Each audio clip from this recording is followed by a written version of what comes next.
a new way to visualize general relativity. They, okay.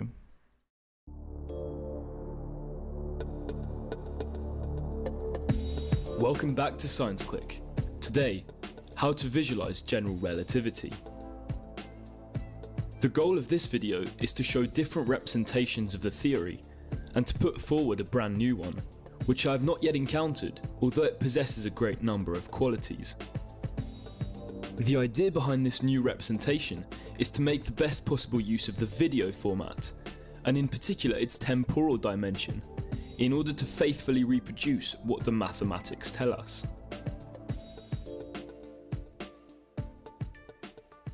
In middle school and then high school, we learn that freefall can be modelled by a force. It's the force of gravity.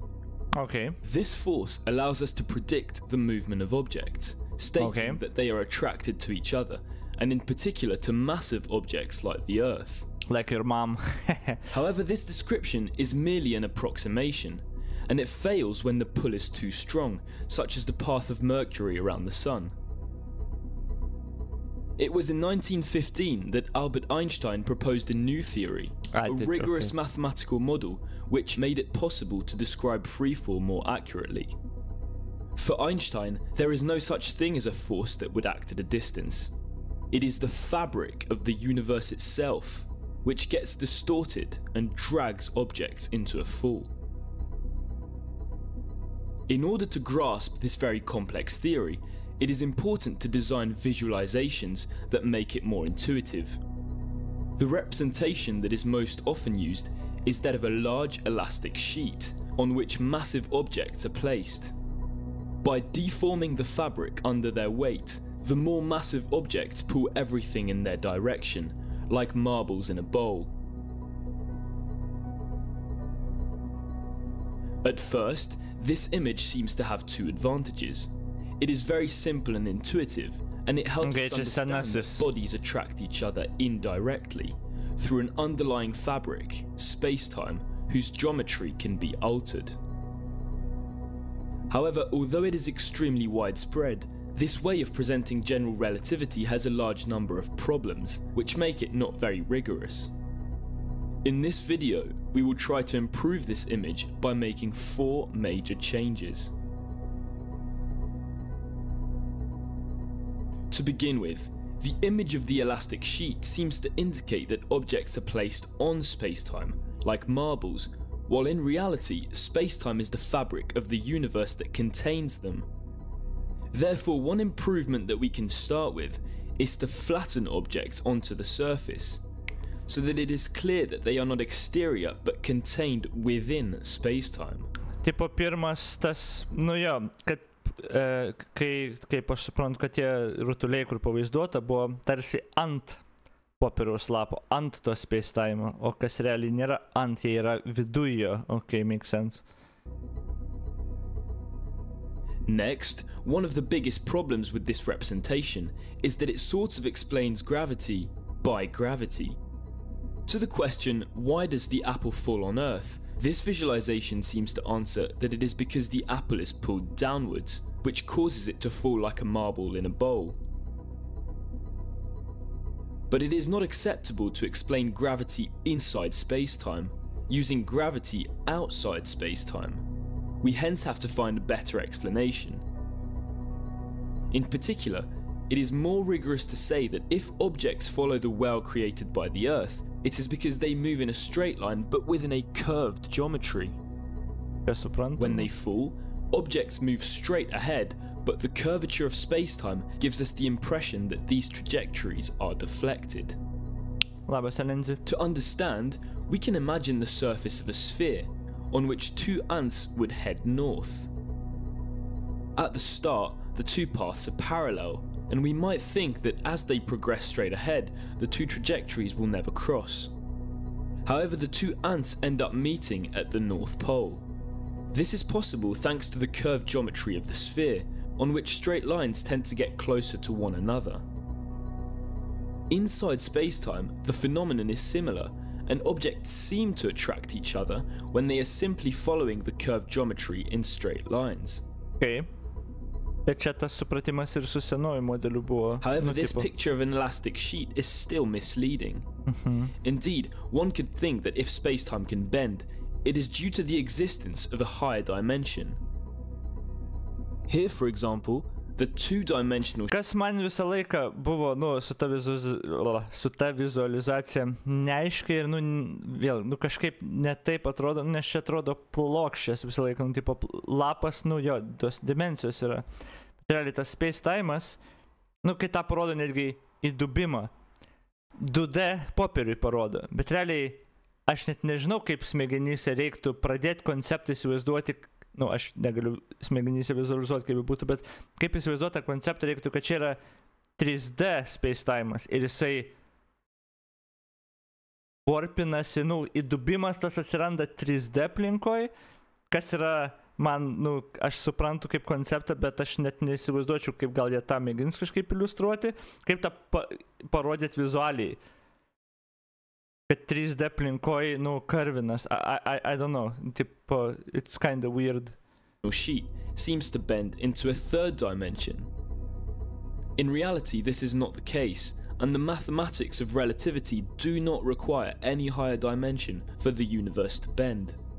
It is therefore preferable not to represent this sheet seen from the side, but rather from the top, with a grid to illustrate the curvature. While we're here, this also allows us to restore the 3 dimensions of space in which we live. Tipo... Finally, the most important issue with this representation is the fact that our diagram completely ignores the time dimension.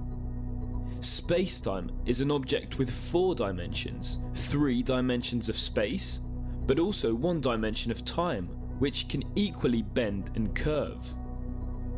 Faithfully rendering a 4-dimensional geometry is strictly impossible, and we therefore have to find a trick. A first idea would be to add small clocks to our diagram at each point of the grid. In this way, the space grid becomes a space-time grid, and we understand that time can flow differently depending on where we are. That being said, adding clocks to our diagram doesn't give us much more intuition, and in particular we still don't really understand what causes objects to fall. If we drop an apple, for example, why does it start to move towards the earth? Because it's hungry? To really understand, it is necessary to remove 1 dimension of space to represent the dimension of time. In fact, it is the time component of the curvature which explains gravity. With such a diagram, we see that the apple is always in motion. Even when it has no speed at the start of its fall, the apple is still moving in time. It progresses towards the future. When no force is applied to the apple, the curvature of spacetime will gradually bend its trajectory between a temporal speed towards the future and a spatial speed towards the ground. The apple moves in a straight line, but the curvature of spacetime rotates the orientation of this straight line between time and space.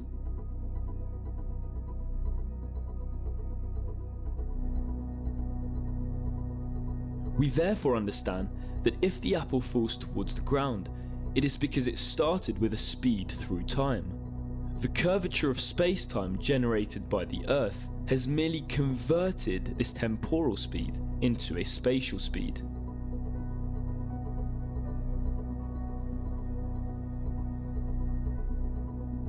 Having said that, as human beings, we do not perceive the temporal speed of objects.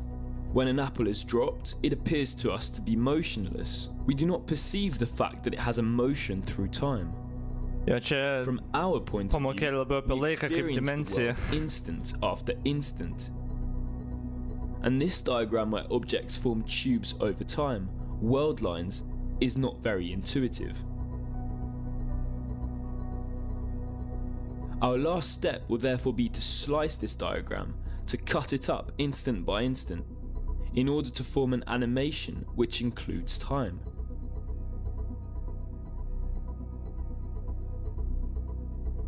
The curvature of the universe, which causes straight lines to dive into the Earth, becomes a movement of contraction. The rate of this contraction is constant and perpetual because the curvature of space-time, which depends only on the mass of the Earth, is always the same. However, it is very important to understand that the geometry does not really contract. It's the fact that straight lines get closer together that gives this impression of contraction. The phenomenon is quite similar on the surface of a sphere. The curvature is constant on the sphere, but the straight lines seem to be perpetually getting closer together.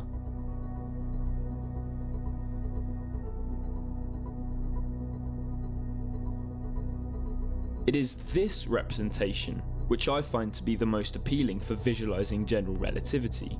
Is it though? The Earth, because it is very massive, deformed space-time, giving it a curvature. For us, the curvature of space-time appears as an endless contraction of the grid. In technical terms, we say that the volume contained between geodesics shrinks over time because of the curvature. This grid that shrinks represents what we call inertial frames, frames in freefall. With respect to this grid, a body that is not subject to any force will conserve its movement. Thus, if we drop the apple with no initial velocity, as no force acts upon it, it will remain motionless relative to the grid, but as the grid contracts, the apple will fall. With this image of relativity, it is also easy to see that the surface of the planet is constantly accelerating upwards, because it is always going against the natural movement of the grid. Finally, if we throw an object sideways with an initial velocity, no force is applied on it, and it will therefore continue in a straight line within the grid. I guess. But as the grid contracts, the object is constantly pulled back towards the Earth. That's exactly how the Moon orbits the Earth, and the Earth orbits the Sun.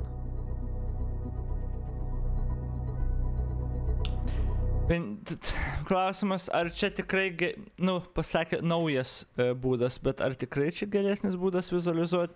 Įsivaizduoti labai daug kompleksiškumo, tipo kaip komplikuotumo. Čia geresnė pamoka gal kaip laiko dimensija veikia, tarkim, bet nes realiai tu galų gale, tarkim, gal šitas biškį lengviau iliustruotų 3D tą aspektą, kur aš pasakoju, bet, kur man problema tipo yra, bet tu techniškai vis tiek žiūri kaip į 2D plainą. Nes tu, kai žiūri vis tiek, matai, jo tik tos linijos gal padeda vizualizuoti, kad iš visų pusių, tarkim, maybe, gal biškį geresnis būdas, bet nežinau ar geresnis, nes tu tą senąjį, rodytum, bet kam mėgini paaiškinti konceptą.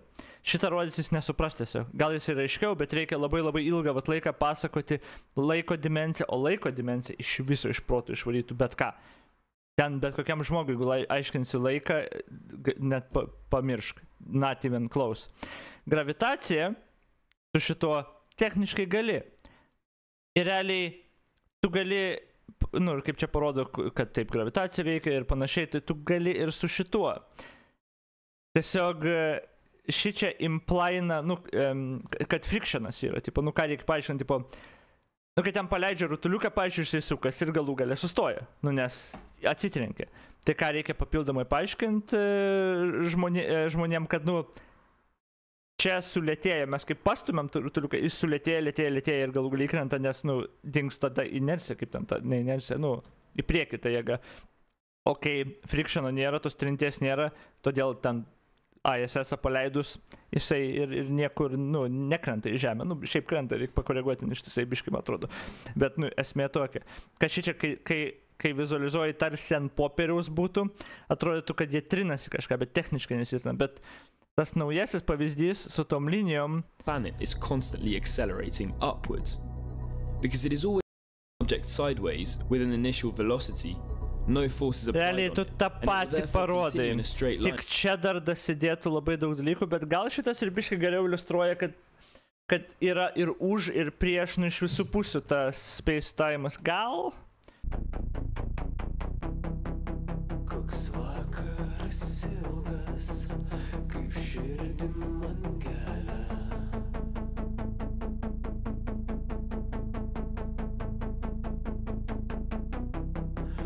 Nuskink man jis mėly.